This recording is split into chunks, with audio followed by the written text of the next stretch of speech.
Miris, kelaparan bocah kakak adik nekat pecahkan kotak amal.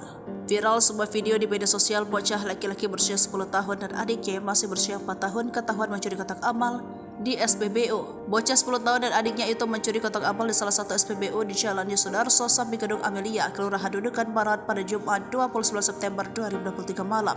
Momen saat bocah 10 tahun dan adiknya mencuri kotak amal tersebut terekam CCTV SPBU dan kini rekaman itu viral dan beredar luas di media sosial.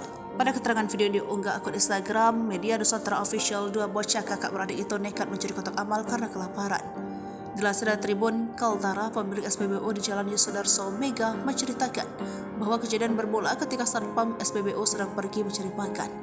Ketika satpam tersebut kembali dari warung, dia menemukan kaca kantor SPBU pecah dan berserakan di lantai, serta kotak amal juga telah rusak. Mega mengungkapkan bahwa satpam SPBU saat itu langsung memeriksa rekam CCTV dan menemukan bahwa ada dua anak, seorang bocah laki-laki dan adik perempuan yang memecahkan kaca kantor dengan menggunakan skop dari SPBU.